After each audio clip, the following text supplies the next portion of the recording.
Olá, eu sou o Gui Figueiredo do canal Matemática Formal e esse é o primeiro vídeo de uma série de vídeos em que eu pretendo resolver e comentar as provas de matemática dos vestibulares militares ITA e IME. Esse vídeo em particular é sobre o IME 2022-2023, segunda fase, que tem 10 questões discursivas. Na descrição desse vídeo eu deixei um link do PDF da prova e eu separei o vídeo em capítulos. Você consegue acessar rapidamente cada uma das 10 questões clicando aqui na barra de status do vídeo. Para esse e mais conteúdos, por favor, dê o like no vídeo e me siga no canal. Bons estudos! Então, exercício número 1. Determine os valores reais de x, tais que x é igual a esse determinante de uma matriz 5x5. Então, gente, para você trabalhar com matrizes maiores do que 3x3, a gente tem que ou reduzir o tamanho da matriz do determinante através da regra de Quiot ou a regra de Laplace, ou a gente pode tentar trabalhar com um determinante utilizando alguma das propriedades de determinante. Nesse caso, como nós temos uma matriz com vários zeros, eu vou tentar escalonar a matriz utilizando o teorema de Jacobi. E o que diz o teorema de Jacobi? Quando você tem uma matriz quadrada, se você soma um múltiplo de uma linha em uma outra linha paralela, ou se você soma um múltiplo de uma coluna em uma outra coluna paralela, o determinante não se altera. Então, com isso, a gente pode tentar, melhorar um pouco a matriz do determinante para só depois efetuar a conta através de algumas das propriedades de determinante. Então, nesse caso, o que eu vou fazer? Se eu pego o determinante dessa matriz 5x5, eu vou tentar sumir com todo mundo abaixo do 2 da primeira linha, primeira coluna, utilizando o teorema de Jacobi. Eu posso, por exemplo, pegar essa primeira linha, multiplicar por meio e somar na linha de baixo. Quando você faz isso, você faz com que o menos 1 suma. E você acaba ficando com essa outra matriz, que pelo teorema de Jacobi tem o mesmo determinante. E agora que eu já sumi com todo mundo abaixo do primeiro elemento da diagonal, eu vou fazer a mesma coisa para sumir com todo mundo que está abaixo do segundo elemento da diagonal. Segunda linha, segunda coluna. Para isso, o que eu posso fazer? Eu posso pegar, essa segunda linha, multiplicar por 2/3 e somar na linha de baixo. Se você faz isso, você acaba ficando com essa nova matriz 5x5, que pelo teorema de Jacobi tem o mesmo determinante. Vamos repetir o processo até ficar uma matriz triangular. Eu vou tentar sumir com todo mundo que está abaixo do 4/3. No caso, só falta o menos 1. Eu posso multiplicar a terceira linha por 3/4 e somar na linha de baixo. Se eu faço isso, eu acabo sumindo com todo mundo que está abaixo do 4/3. E, por fim, eu só preciso sumir com esse menos 1 que está abaixo dos 5/4. Se eu multiplico a quarta linha por 4/5 e somo na linha de baixo, eu acabo ficando com esse novo determinante que, pelo teorema de Jacobi, tem o mesmo resultado. Agora, você tem uma matriz triangular. Todo mundo abaixo da diagonal principal é zero. E quando você tem uma matriz triangular, o determinante da matriz triangular é o produto dos elementos da diagonal principal. Você acaba ficando, então, com um determinante de 5x menos 4, Porque o 2 corta com 2 aqui embaixo, o 3 corta com 3 aqui embaixo, o 4 corta com 4 aqui embaixo, o 5, se você multiplica por x menos 4/5, vai ficar 5x menos 4. E para finalizar o exercício, como ele pediu para você resolver uma equação, achar os valores de x, é só você pegar a equação original e trocar o determinante pelo resultado que a gente descobriu. Então, falar que x igual a esse determinante é equivalente a falar que x igual a 5x menos 4. Ou seja, x igual a 1 e fim do exercício. Exercício número 2.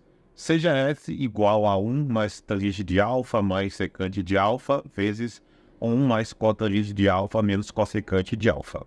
Mostre que o valor de S é um número inteiro para todo o valor do ângulo alfa, diferente de Kπ sobre 2, com K pertencente aos inteiros, e calcule esse valor. Bem, nós temos aqui basicamente uma questão de trigonometria. Nós temos aqui várias funções trigonométricas. Nós temos tangente, secante, cotangente e a cossecante. Então, qual que é a estratégia para esse tipo de exercício? Quando você tem várias funções trigonométricas com o mesmo ângulo, você consegue reescrevê-las utilizando só seno e cosseno. Em alguns casos, você consegue até fazer só usando seno ou só usando cosseno. mas isso depende muito, né, dos expoentes que vão aparecer as funções. E também, né, se você conhece qual é o quadrante, você consegue saber se é positivo ou negativo, e aí você conseguia trabalhar com qualquer situação. Mas nesse caso, vamos tentar reescrever todo mundo utilizando seno e cosseno. Para nossa conta ficar um pouco mais enxuta, eu vou chamar o cosseno de alfa de A, eu vou chamar o seno de alfa de B. Aí com isso, como é que vai ficar a nossa expressão S? Tangente é seno sobre cosseno, é B sobre A. Secante é o inverso de cosseno, é 1 sobre A. Cotangente é cosseno sobre seno, A sobre B. E cossecante é o inverso do seno, 1 sobre B. Então você acaba ficando com essa expressão, fica bem mais enxuta. Aí, nesse caso, você pode, né, juntar numa fração só a primeira parte e juntar numa outra fração aqui a segunda parte. Se você junta, faz o MMC das frações, você vai ter A, e em cima vai aparecer A mais B mais 1, né? A mais B mais 1. E na outra fração você vai ter A mais B menos 1. Quando você multiplica essas duas frações, você acaba ficando com um produto de uma soma pela diferença. Vai dar um produto notável. Então você acaba ficando com A mais B ao quadrado menos 1 sobre AB. A mais B ao quadrado é um outro produto notável, é o quadrado da soma. Você pode abrir utilizando um trinômio quadrado perfeito. Você vai ficar com A ao quadrado mais 2AB mais B quadrado menos 1 sobre AB. E por fim, lembra que o A não é qualquer valor e o B não é qualquer valor. O A é o cosseno de alfa e o B é o seno de alfa. E quando você tem seno e cosseno, você pode utilizar a relação fundamental. A relação fundamental diz pra gente que cosseno ao quadrado de alfa mais seno ao quadrado de alfa é igual a 1. No nosso caso, como nós chamamos o cosseno de alfa de A e o seno de alfa de B, nós temos que A ao quadrado mais B ao quadrado tem que ser 1. E aí, por fim, né, na nossa conta, apareceu A ao quadrado mais B ao quadrado, que é 1. Com esse menos 1 vai cortar. Você acaba ficando apenas com 2AB sobre AB, ou seja, 2. E fim do exercício. Exercício 3. Determine a soma de todos os valores reais de K para os quais o sistema raiz quadrada de x ao quadrado mais 2x mais 1 mais módulo de y menos 2 igual a meio e x ao quadrado mais 36y ao quadrado igual a 2 vezes kx mais 72y menos 140 menos k ao quadrado possui solução única, sabendo que x e y pertencem aos reais. Então, gente, né, antes de fazer qualquer coisa, vamos manipular um pouquinho as duas equações para elas ficarem mais simpáticas. Se você começa pela primeira equação, você percebe que dentro da raiz aparece x ao quadrado mais 2x mais 1. E esse x ao quadrado mais 2x mais 1 é um trinômio quadrado perfeito. Você pode, então, fatorar, vai ficar x mais 1 ao quadrado. E você tem uma raiz quadrada e uma expressão ao quadrado. Toma cuidado, né? Quando você tem a raiz quadrada de uma certa expressão, a ao quadrado, a raiz quadrada de a ao quadrado não é a. A raiz quadrada de a ao quadrado é módulo de a.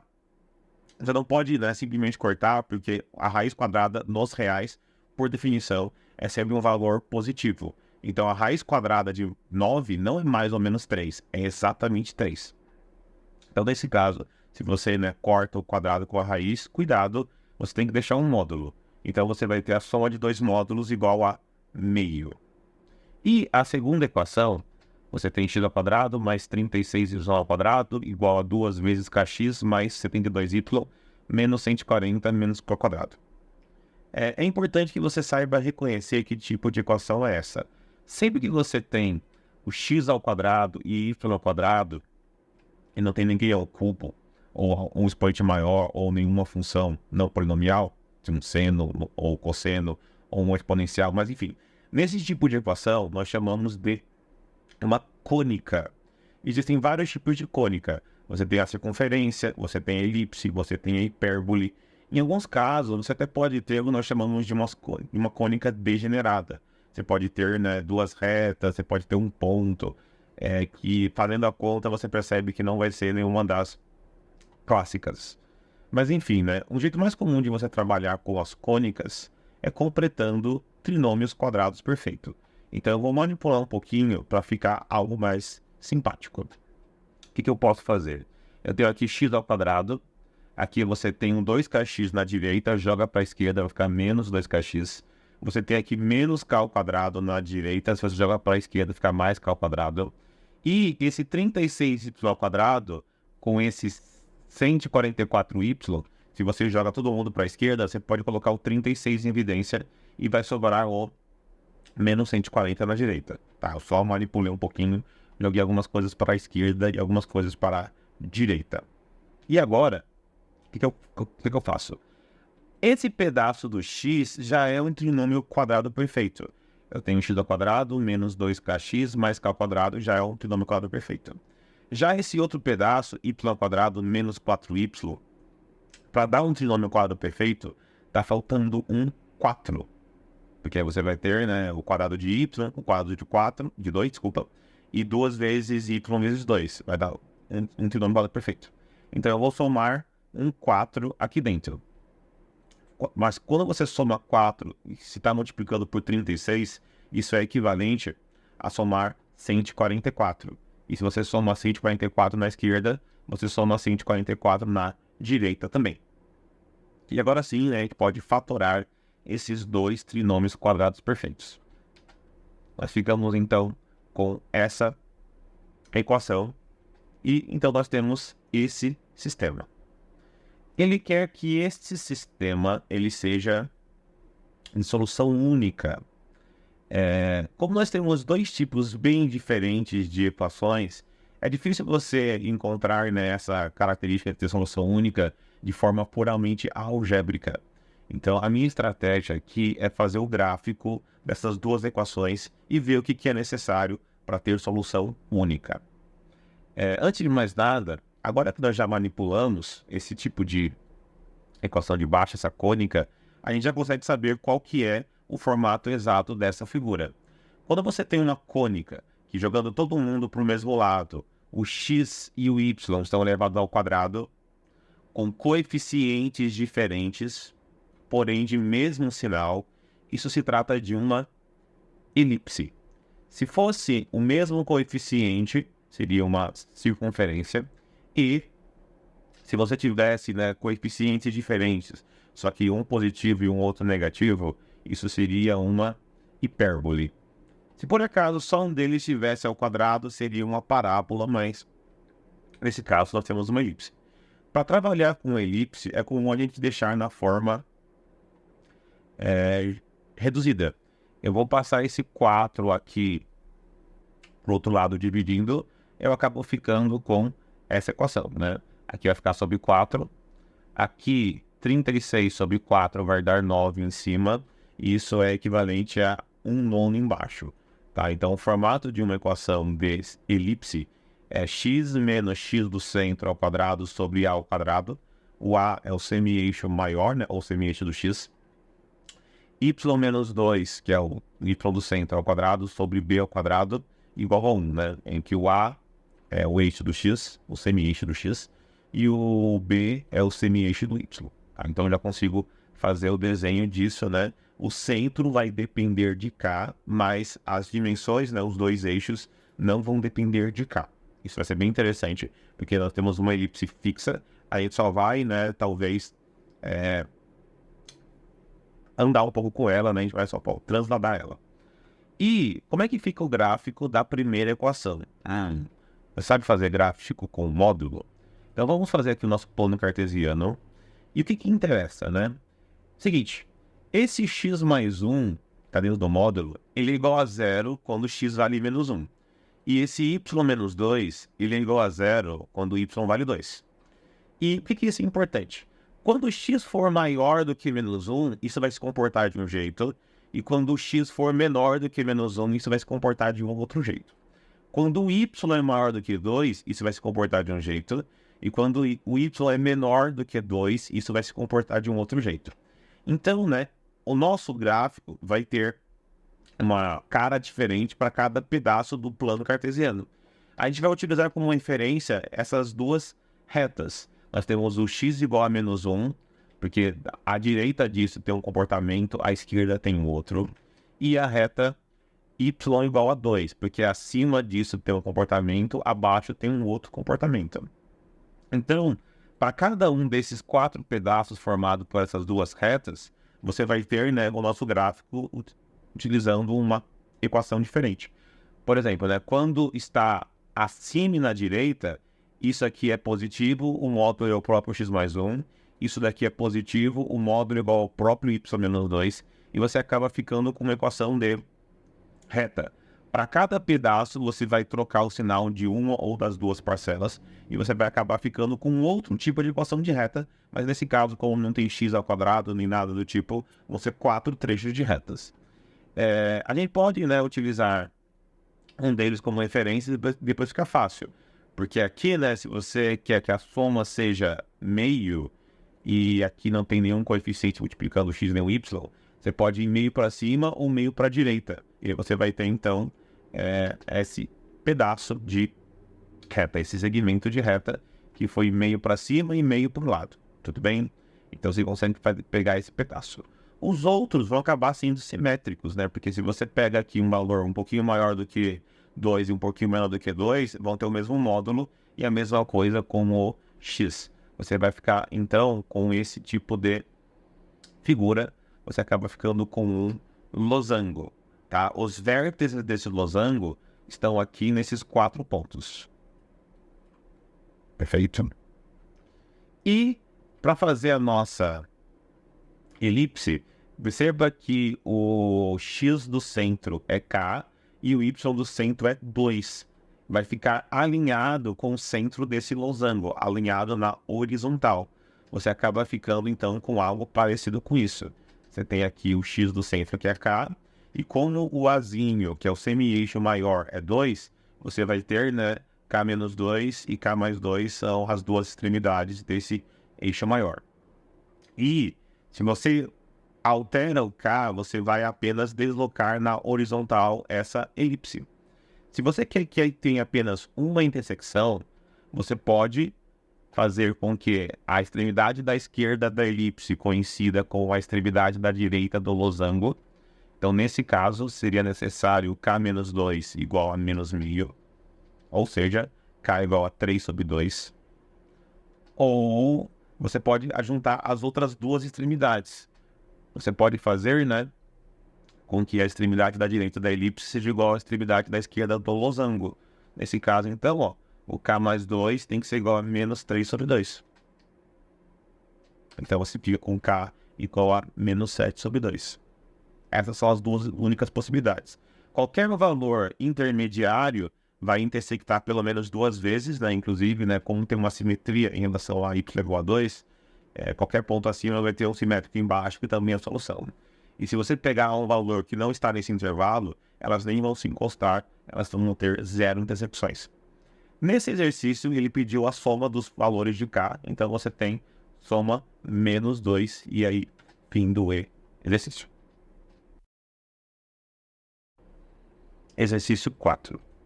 Seja os números complexos Z1, Z2 e Zn, das que suas partes reais e imaginárias formam, respectivamente, uma progressão aritmética e uma progressão geométrica crescentes de números reais e de mesma razão. Sabe-se que Z1 igual a 2 mais 5i e Z4 igual a m, que multiplica i elevado a 4m mais 5 vezes i elevado a 4m mais 1, onde m pertence aos inteiros positivos e i ao quadrado igual a menos 1 é a unidade imaginária. Considere Sn igual a 1/5 do somatório de Zk, com k variando de 1 até n, e a n igual a 2/5 do somatório de k, com k variando de 1 até n. Calcule o valor de P, que é igual a Sn menos a n sobre i mais 1, em função de n. Então pronto, gente. Nesse exercício, ele vai trabalhar vários conceitos. Ele vai trabalhar com números complexos, vai trabalhar com progressões PA e PG, progressão aritmética e progressão geométrica. Então, qual que é a ideia? Primeiro, né, ele disse que Z4 igual a m, que multiplica i elevado a 4m mais 5 vezes i elevado a 4m mais 1. As potências de i, elas são periódicas. Se você pega i elevado à primeira dá i ao quadrado dá menos 1, i ao cubo, se você multiplica menos 1 por i, dá menos i à quarta dá i ao quadrado dá menos 1 ao quadrado dá 1. Então, i elevado a qualquer múltiplo de 4 vai dar 1, porque i a quarta dá 1, elevado a m dá 1. E i elevado a 4m mais 1 vai ser 1 vezes i, vai dar i. Você acaba então ficando com m, que multiplica 1 mais 5i, ou seja, m mais 5mi.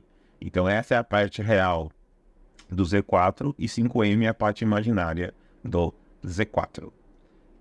Ele disse que as duas sequências têm a mesma razão, eu vou chamar essa razão de R.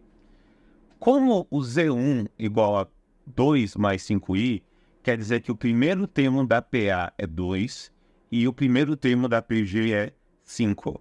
Na PA você vai sempre somando a razão e na PG você vai sempre multiplicando a razão. Se você começa no Z1 e você vai até o Z4, você tem então 3 razões somando na parte real e 3 razões multiplicando na parte imaginária. Você acaba ficando então que Z4 igual a 2 mais 3R, que é o quarto termo de uma PA, e 5 vezes R ao cubo, I, que é o quarto termo da PG. Então, esse tem que ser o nosso Z4, porém, esse é o nosso Z4. Você tem, então, uma igualdade de dois números complexos. Para dois números complexos serem iguais, eles têm que ter exatamente a mesma parte real e a mesma parte imaginária. Então, você pode montar um sistema com isso. O m tem que ser igual a 2 mais 3r e 5m tem que ser igual a 5r ao cubo. Você pode, então, isolar o m embaixo, o m vai dar r ao cubo, e substituir na equação de cima. Você vai ter, então, que r ao cubo igual a 2 mais 3r. Nessa equação de grau 3, a gente sabe que a gente tem que ter uma raiz real, porque é uma PA/PG de razão real. Se não me engano, ele disse inclusive que era inteiro. Mas enfim. Se você tem r ao cubo igual a 2 mais 3r, você pode jogar todo mundo para a esquerda. Vai ficar aqui r ao cubo menos 3r menos 2 igual a 0. E a gente pode fazer por expressão. Se você testa o 1 não dá certo. Mas se você testa o menos 1, ele vai dar certo. Aí você pode reduzir o grau do polinômio, você consegue achar as raízes. São 2 e menos 1. Perfeito? Como ele disse que a PA e a PG são crescentes, você vai descartar a razão negativa. Você tem então que a razão vale 2. E agora que você sabe que a razão vale 2, você consegue achar o termo geral da PA.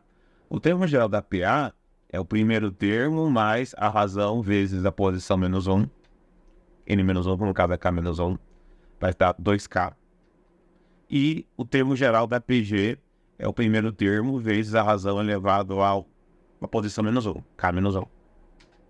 Como é que vai ficar então o nosso somatório SN? O SN é 1/5 de somatório de ZK com K igual a 1 até N. Quando você soma vários números complexos, você pode somar separadamente todas as partes reais e todas as partes imaginárias. Você fica então com a soma das partes reais e o i vezes a soma das partes imaginárias. A soma das partes reais vai dar a soma de uma PA. E a soma das partes imaginárias vai dar a soma de uma PG. E você sabe qual que é o primeiro termo e qual que é a razão e qual que é a quantidade de N dessa PA e dessa PG. É só utilizar as fórmulas de progressões aritméticas e progressões geométricas. A soma da PA, você faz o primeiro número mais o último vezes a quantidade dividido por 2. E a soma da PG, você faz o primeiro termo vezes a razão elevada à quantidade menos 1 sobre a razão menos 1. Você fica então com essa expressão. Aqui, você pode simplificar o 2 com 2, vai ficar n mais 1 vezes n, que dá n ao quadrado mais n, vezes 1/5, n ao quadrado mais n sobre 5. E aqui, 2 menos 1 é 1. Esse 5, se você faz a distributiva com esse 1/5, corta. Vai ficar então 2 elevado a n menos 1. Tudo isso vezes i. Então pronto, esse é o nosso SN em função de n. E o AN, que é 2/5 da soma de K com K igual a 1 até N, é uma outra soma de PA. Porque se você varia de K igual a 1 até N, vai dar 1 mais 2 mais 3 até N, vai dar a soma de PA de razão 1. Soma de PA, você faz o primeiro termo, mais o último, vezes a quantidade sobre 2. Você fica então com N ao quadrado mais N sobre 5. E ele perguntou qual que é o valor de P, que é Sn, menos AN sobre I, mais 1. Então eu vou fazer esse Sn menos esse AN. Quando você subtrai, vai cortar esse N ao quadrado mais N sobre 5. Vai ficar apenas 2 elevado a N menos 1 vezes I. Sobre I vai dar 2 elevado a N menos 1, corto I, mais 1 vai dar 2 elevado a N. Então, fim do exercício. Exercício 5. As raízes da equação 4x ao cubo menos 40x ao quadrado mais 129x menos 135 igual a zero são os comprimentos dos lados de um triângulo em metros. Determine a área desse triângulo. Perfeito. Então, gente, essa é uma questão que trabalha com um pouquinho de geometria e também com um pouquinho de polinômios. Então, qual que é a ideia? Como ele falou dos lados que vão ser importantes, eu vou chamar esses lados de 3 letras, eu vou chamar de A, de B e C. Então, seja A, B e C os lados do triângulo. E aqui do lado da esquerda da equação, você tem um polinômio de grau 3. Eu posso chamar esse polinômio de Q de x. E nesse polinômio, você conhece as raízes, são A, B e C, e você conhece o coeficiente líder. Sempre que você tem um polinômio que você conhece as raízes e você conhece o coeficiente líder, você consegue fazer a fatoração do polinômio. O polinômio vai ser o coeficiente líder vezes x menos uma raiz, x menos outra raiz, x menos outra raiz, e assim diante. Então esse polinômio ele pode ser fatorado como 4 vezes x menos a, x menos b e x menos c. E agora que vem a nossa motivação. A pergunta foi sobre a área do triângulo. E nós temos um polinômio que aparece x menos a, x menos b, x menos c. Isso me lembra muito a fórmula de Heron. E essa aqui vai ser a estratégia nesse exercício. A fórmula de Heron é um jeito de você calcular a área de um triângulo sabendo os 3 lados. A fórmula de Heron diz que a área do triângulo é a raiz quadrada de P vezes P menos A vezes P menos B vezes P menos C, onde P é o semiperímetro, é a metade da soma dos lados. Então, com a fórmula de Heron, a gente pode tentar, calcular a área utilizando essa fatoração.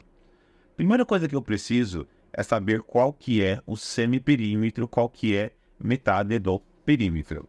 E para isso, a gente pode utilizar as relações de Girard.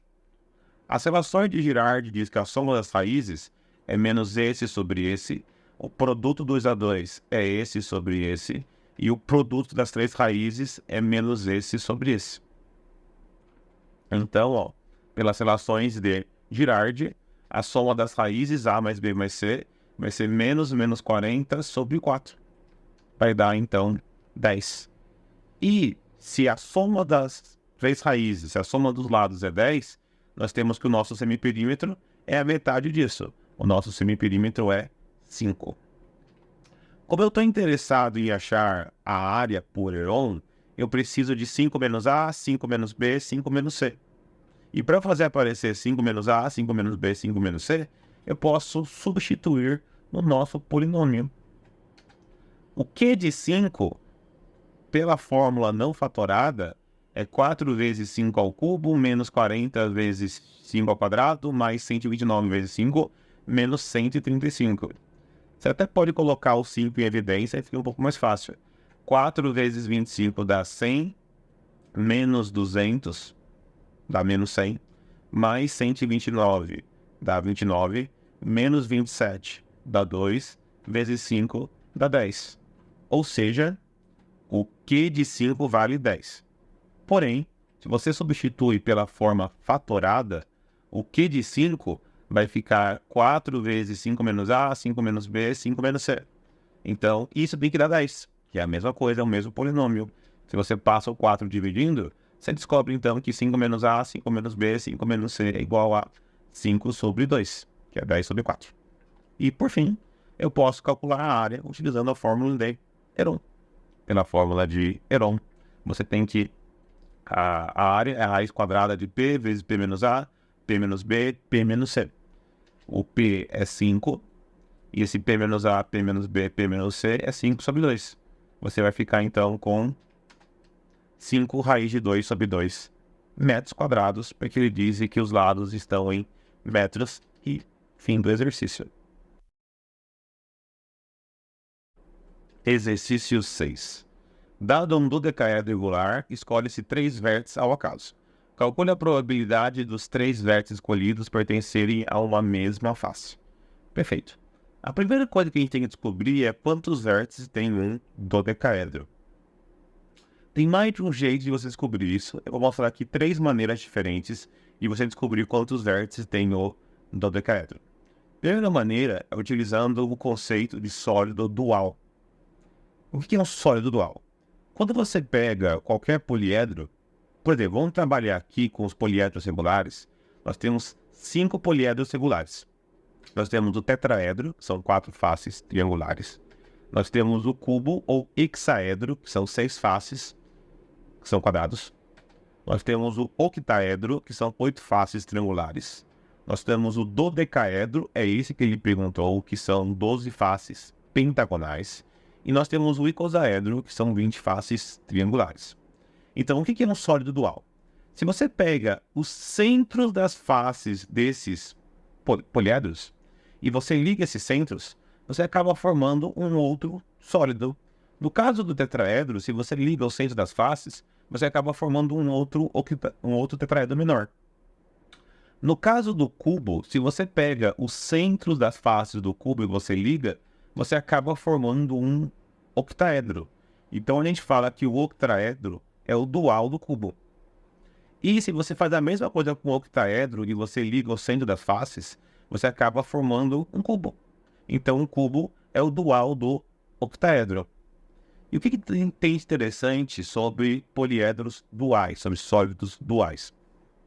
Seguinte, como cada vértice do octaedro está numa das faces do cubo, o número de vértices do octaedro é igual ao número de faces do cubo.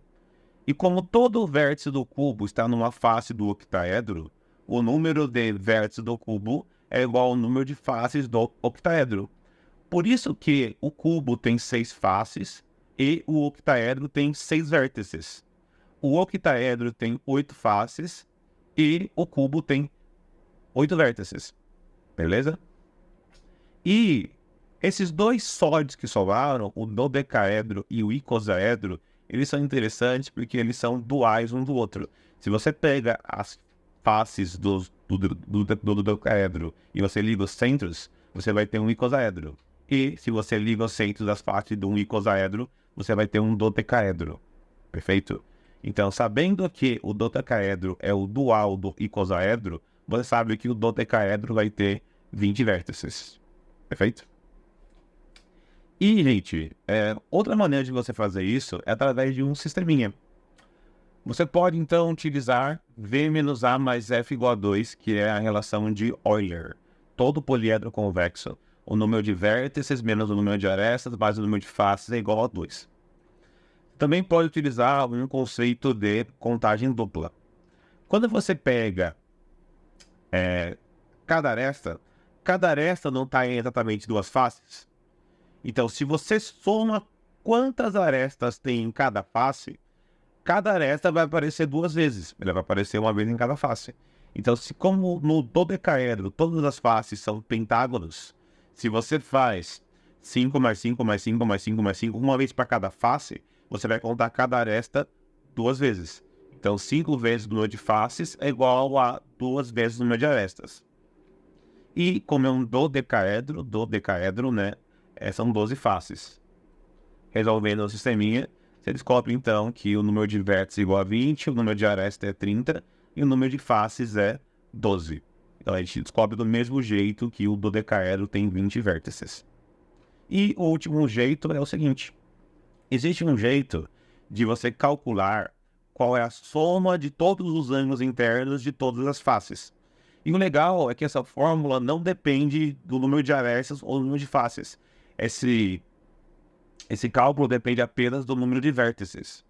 Então, o número de vértices menos 2 vezes 360 é a soma dos ângulos de todas as faces. E como cada pentágono tem soma 540, essa soma dos ângulos internos vai dar 12 vezes 540. Aí, resolvendo essa equaçãozinha, você descobre do mesmo jeito que o número de vértices é igual a 20. E agora que a gente sabe quantos vértices nós temos, ficou uma questão relativamente básica de probabilidade. Probabilidade, a gente vai fazer o evento sobre o espaço amostral.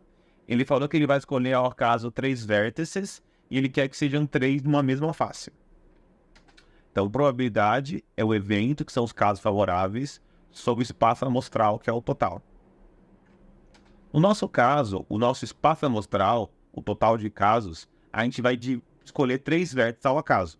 Então, se você tem 20 vértices e quer escolher 3, o número de maneira de fazer isso é uma combinação de 23, 20 escolhe 3. Vai dar 20 vezes 19 vezes 18 sobre 3 vezes 1. E qual que é o nosso evento? Nós queremos 3 vértices da mesma face. Cada face não tem 5 vértices, e você não tem 12 faces ao todo. Então, em cada face, você tem 5 escolhe 3 maneiras de escolher 3 vértices daquela face. E como são 12 faces, você vai ter 12 vezes isso. Então, esse é o total de casos favoráveis. A nossa probabilidade, então, você pega o evento e divide pelo espaço amostral. Você divide essas duas expressões. Você pode simplificar muita coisa. Dá para cortar o 3, 2, 1 com o 3, 2, 1. O 5 vezes 4 dá 20. Então você vai ficar com apenas 12 com 3 dá 36, com 18 dá 2. Você vai ficar então com 2 sobre 19. Pronto. Fim do exercício. Exercício 7. Seja um triângulo acutângulo IME, conforme a figura abaixo, tal que IH igual a IO, onde H e O são, respectivamente, seus ortocentros e circuncentro, interiores ao triângulo e não pertencente aos lados. Calcule o ângulo HEO, sabendo que os ângulos EIH é igual a 2 vezes HIO. Perfeito, tá? Então, ele quer esse ângulo aqui, HEO, sabendo que IH é igual a IO e que esse ângulo é o dobro desse, certo? Gente, antes de começar, eu vou comentar alguns fatos importantes sobre o ortocentro e o circuncentro, que vão ajudar a resolver o exercício. Primeiro fato importante. Quando você pega um triângulo, ele vai ter 2 ângulos aqui na base, ângulo alfa e ângulo beta, por exemplo. E o que acontece quando você traça a altura? Quando você traça a altura, você vai formar nesse vértice 2 ângulos, um de 90 menos alfa e o outro de 90 menos beta. Perfeito? Então, a altura forma naquele ângulo 90 menos alfa, 90 menos beta. Certo? E agora, o que acontece quando você pega um triângulo, o mesmo triângulo, ainda tem alfa e ainda tem beta, e você liga o centro da circunferência circunscrita, liga o circuncentro aos 3 vértices. Bem, como você tem aqui a circunferência circunscrita, e esse ângulo aqui nós chamamos de alfa, nós teremos aqui um ângulo de 2 alfa, que é o ângulo central é o dobro do inscrito, e nós temos o ângulo de 2 beta, porque o ângulo central é o dobro do inscrito. E além disso, esses 3 segmentos formados, eles são os raios da circunferência circunscrita. Então, esses 2 triangulinhos, eles são isósceles. Se aqui é 2 alfa, para dar 180, falta 180 menos 2 alfa. E como é isósceles, os dois são iguais. Vai ficar metade, metade, vai ficar 90 menos alfa, 90 menos alfa. E a mesma coisa na esquerda, né? Esse aqui é 2 beta, falta 180 menos 2 beta, divide por 2 porque são 2 ângulos iguais, já que é isósceles, vai ficar 90 menos beta, 90 menos beta. Você percebe então que ao traçar a altura, que vai passar pelo ortocentro, né? O ortocentro é o encontro das 3 alturas, você vai formar esses 2 ângulos. E quando você liga ao circuncentro, você forma os mesmos dois ângulos, só que invertidos. Em vez de ser 90 menos alfa, 90 menos beta, você tem o contrário, 90 menos beta, 90 menos alfa. Então, essas duas retas, elas vão formar ângulos invertidos. Elas são, né, simétricas em relação à bissetriz interna do ângulo. Isso vai acontecer com qualquer um dos três ângulos, dos três vértices, se você liga até o circuncentro e se você faz a altura que liga até o ortocentro. Então, a gente tem que esses dois ângulos aqui formados, e esses dois ângulos formados, eles vão ser exatamente iguais. Na matemática, isso tem até um nome. A gente fala que o ortocentro e o circuncentro são conjugados isogonais. Esse é um conceito não tão comum de você utilizar em vestibulares, mas em Olimpíada é utilizado até que bastante.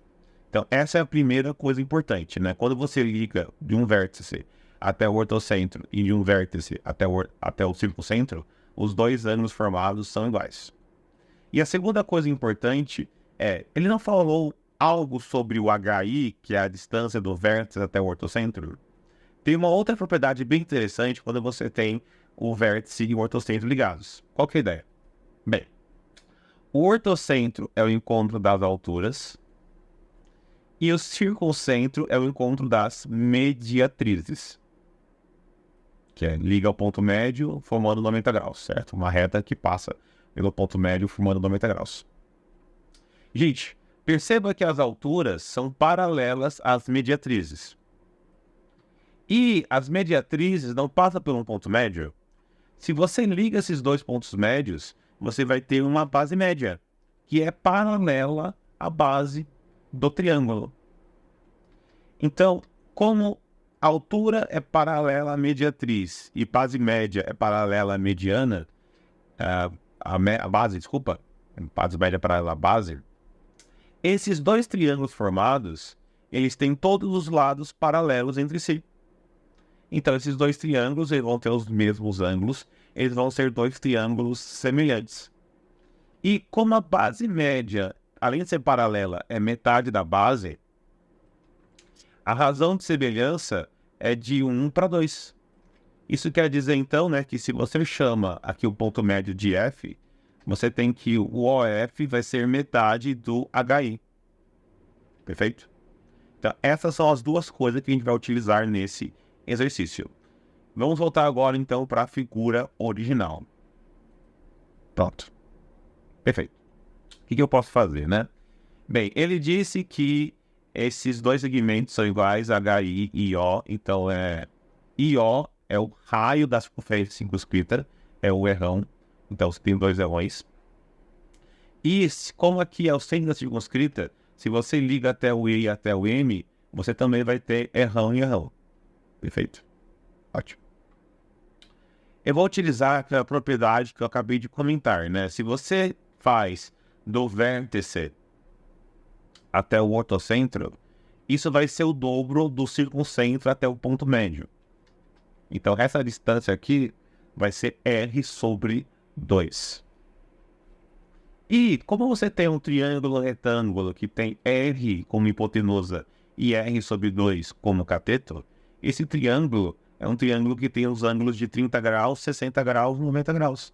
Porque você vai ter o cosseno de um valendo meio, seno do outro valendo meio, é 30 e 60. Você tem, então, esses ângulos. 30 graus, 60 graus, 30 graus, 60 graus. Gente, como aqui do E até o circuncentro forma 30 graus, do E até o ortocentro também vai formar 30 graus. Ele perguntou esse ângulo que eu vou chamar de X. Perfeito? Se você prolonga IH, isso vai ser a altura do triângulo. Você tem 60 mais X e você tem 90. O ângulo que está faltando para dar no 180 é 30 menos X. E novamente, né? Como aqui você tem o ortocentro e o circuncentro, eles vão formar ângulos iguais. Eles vão formar, então, 30 menos X, 30 menos X. Gente, EOM não é 120 graus e é o ângulo central? Como o ângulo central é 120 graus, o ângulo escrito vai valer metade. Vai valer 60 graus. Esses três têm que dar 60 graus. Esses dois juntos já dão 60 menos 2x. Então, para dar 60 graus, você vai ter que o ângulo do meio vai valer 2x. E para finalizar, ele disse que esse ângulo é o dobro desse. Então, se um ângulo é o dobro do outro, você tem que 30 menos x igual a 2 vezes 2x. Você vai ter, então, que 30 graus é igual a 5x, x igual a 6 graus e fim do exercício. Exercício 8. Sejam A, B e C números reais maiores do que 1.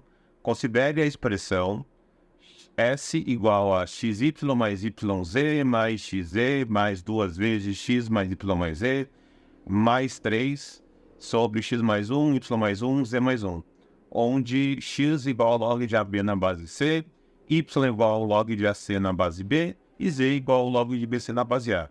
Prove que o valor de S é um inteiro e calcule este valor. Perfeito. Então, gente, vamos tentar manipular um pouquinho essa expressão do S antes de fazer qualquer substituição. Então, nós temos esse S daqui. Eu tenho XY, YZ, XZ. Se eu por acaso tivesse mais X ou mais Y mais Z, eu poderia tentar fatorar para aparecer um X mais 1, Y mais 1 ou um Z mais 1. E é isso que eu vou fazer. Esse 2x mais 2y mais 2z eu vou quebrar. Eu vou falar que é x mais y mais z mais z. Eu posso agrupar da seguinte maneira. Esse xy eu vou pegar com um dos x. Esse yz eu vou pegar com outro dos y. Esse xz eu vou pegar com um z. Aí vai sobrar ainda um x, vai sobrar um y, vai sobrar um z. E eu vou pegar cada um deles e colocar um mais um com esses daqui. Tá? 3 é um mais um. Eu consigo quebrar. Então, eu separei e agrupei dessa maneira. Agora, né, esses três primeiros você consegue fatorar. Você pode botar o x em evidência, pode botar o y em evidência e pode botar o z em evidência. Quando você fatora, aparece um y mais 1 que você pode botar em evidência com y mais 1. Aparece o z mais 1 que você pode botar em evidência com o z mais 1. E aparece o x mais 1 que você pode botar em evidência com o x mais 1. Se você coloca em evidência, você vai ter x mais 1 vezes y mais 1, né? Depois que você bota o y mais 1 em evidência. Depois você bota o z mais 1 em evidência, vai aparecer o y mais 1. E depois, se você coloca o x mais 1 em evidência, vai sobrar z mais 1. Perfeito? Então, eu agrupei e fatorei. E eu também quebrei em três frações separadas. E agora que você tem três frações separadas, você pode simplificar em cima e embaixo, né? Por x mais 1, y mais 1, y mais 1, z mais 1 e z mais 1, x mais 1. Se você simplifica, você acaba ficando com essa expressão bem mais elegante. Você tem 1 sobre z mais 1 sobre x mais 1, mais 1 sobre y mais 1. E agora sim você pode fazer a substituição do log. Você pode substituir o x pelo log de AB na base C, o y por log de AC na base B e o z por log de BC na base A. Perfeito? Gente, o 1 é o log de C na base C. Esse outro 1 é o log de A na base A. E esse outro 1 é o log de B na base B. Quando você soma dois logs de mesma base, você mantém a base e multiplica os logaritmandos. Então, como aqui é log de C, aqui é log de B na base A, né? Log de A na base A, desculpa. E aqui é log de B na base B. Quando você soma os logs, você vai multiplicar. Você vai ficar, então, com log de ABC na base C, log de ABC na base A e log de ABC na base B. E uma das propriedades de log é que 1 sobre log de x na base y é log de y na base x. Tá? Você pode inverter esses três, transformando então em log de C na base ABC, log de A na base ABC e log de B na base ABC. Quando você soma logs de mesma base, você mantém a base e multiplica os logaritmandos. vai ficar log de ABC na base ABC. E todo log na base, log de um número na mesma base que ele, vai dar 1. Fim do exercício. Exercício 9. Sejam P1 um tetraedro regular e P2 um prisma triangular reto. Ambos os poliedros possuem uma base comum. E a razão entre as áreas totais de P2 e P1 é 2. Determine a razão entre os volumes de P2 e P1. Perfeito. Gente, então vamos pegar o tetraedro e vamos pegar o prisma. Eu sei que ele falou que ele tem a base comum, mas eu vou desenhar eles separados, só para não ficar tão poluída a nossa figura, tudo bem? Mas você poderia desenhar, né, um em cima do outro, não vai fazer nenhuma diferença. Então, o que eu preciso, né? Primeiro, o tetraedro depende de apenas uma coisa, que é a aresta, o lado do triângulo. Enquanto isso, o prisma depende da base, que é a mesma base L, o tamanho do segmento, e da altura, que eu vou chamar de a razão. Ele disse que a razão entre as áreas é 2. Só que a área do P2, você tem duas bases triangulares, que é lado ao quadrado, raiz de 3 sobre 4, mais 3 faces retangulares, que é a base vezes a altura L vezes H. Já o tetraedro, você tem 4 faces triangulares. Cada uma delas é lado ao quadrado, raiz de 3 sobre 4. São triângulos equiláteros. Então ele falou que a razão da área do prisma sobre a área do tetraedro é 2. Se você passa multiplicando e você isola o 3LH, você vai ter que 3LH é igual a 2L ao quadrado raiz de 3, menos L ao quadrado raiz de 3 sobre 2, vai dar L ao quadrado raiz de 3 sobre 2. Aí você pode simplificar o 3 com 3, o L com um dos L's, você vai ter que então que a altura H do nosso prisma é L raiz de 3 sobre 2. E agora precisamos saber, né, a razão entre os volumes. O volume do prisma é a da base vezes a altura, não é tão problemático. O problema talvez é o volume do tetraedro. Caso você não conheça a altura de um tetraedro regular, tem uma formulinha fechada, né, que é L raiz de 6 sobre 3. Mas se você não decorou, não tem problema, né? Qual que é a ideia? Quando você trabalha com o tetraedro, a altura dele, devido à simetria, vai cair no centro da face. Vou chamar de altura de H. Se você liga o centro da face até o vértice da face, isso daqui vai dar 2/3 da altura do triângulo. Então, isso daqui é 2/3 de L raiz de 3 sobre 2. Tudo bem? Porque lembra que o baricentro divide a mediana na razão de 2 para 1. Então, do vértice até o baricentro é 2/3, do baricentro até o ponto médio é 1/3 da mediana, que no caso do triângulo equilátero coincide com a altura L raiz de 3 sobre 2. E nós temos que essa aresta também vale L. Aí, fazendo um Pitágoras, você descobre que a altura do tetraedro é L raiz de 6 sobre 3. E com tudo isso em mãos, a gente consegue calcular a razão entre os volumes. Então, volume do 2 sobre volume do 1, você faz o volume do prisma, que é a da base vezes a altura. A altura a gente descobriu que é isso. Sobre o volume do tetraedro, que é uma pirâmide, que é 1/3 da base vezes a altura. Você pode cortar isso com isso. L com L também corta. Raiz de 3 sobre raiz de 6 vai dar raiz de 2 embaixo. Jogando para cima vai dar raiz de 2 sobre 2. Ou esse sobre 2 vai dar sobre 4. E um 9. Então, fazendo a continha, você descobre então que a razão entre os volumes é 9 raiz de 2 sobre 4. Fim do exercício. Exercício 10. Seja a equação 36x mais 1, que multiplica 27x mais 3, que multiplica 24x mais 6, que multiplica 18x mais 3, igual a 119. Determine as suas raízes reais. Perfeito.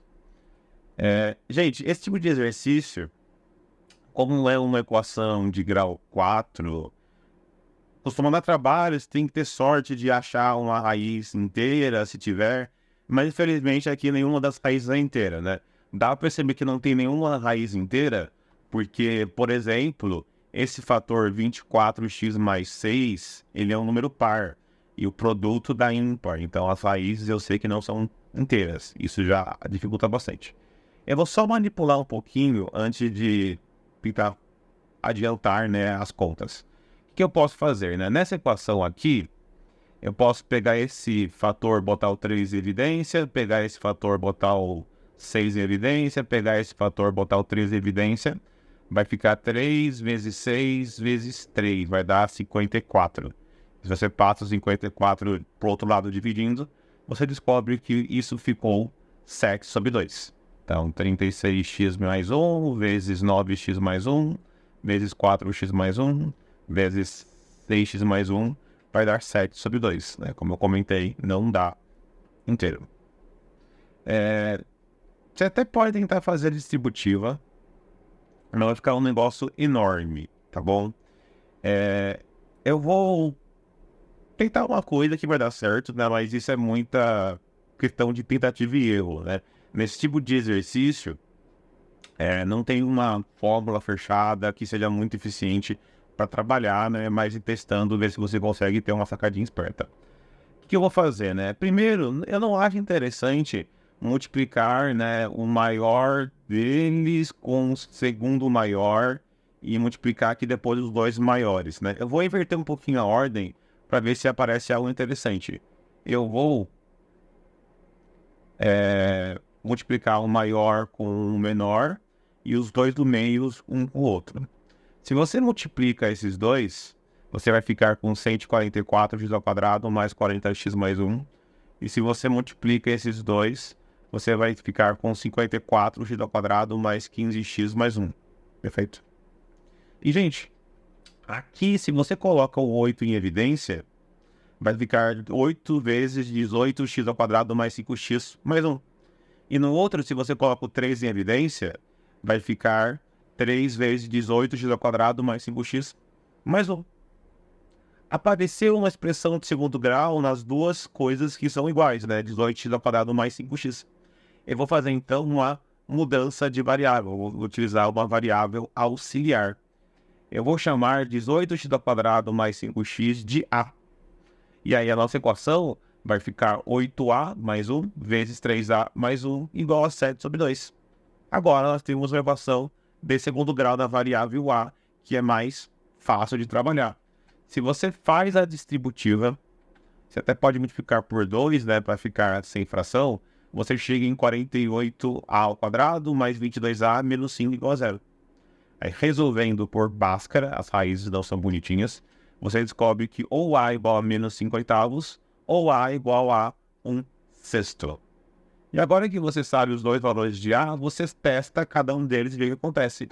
Se você falasse que o A igual a menos 5 oitavos, você ia ficar com a equação 18x ao quadrado mais 5x igual a menos 5 oitavos.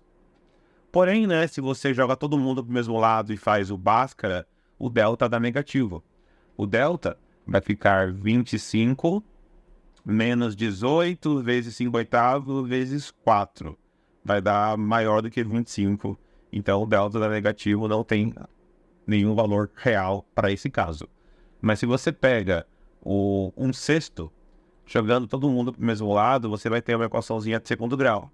Você até pode fazer o Bhaskara, nem precisa fazer o MMC das frações, porque vai ficar B ao quadrado, 25, menos 4AC. Quando você faz menos 4AC, 18 com menos 1 sexto, vai ficar menos 3. Então, vai marcar mais 3, desculpa. Aí 4AC, menos 4AC vai ficar mais 12. 25 mais 12 dá 37. O delta dá 37. E você chega então nas duas raízes reais, menos 5 mais ou menos raiz de 37 sobre 36, né, que é o 2A. E aí, fim do exercício.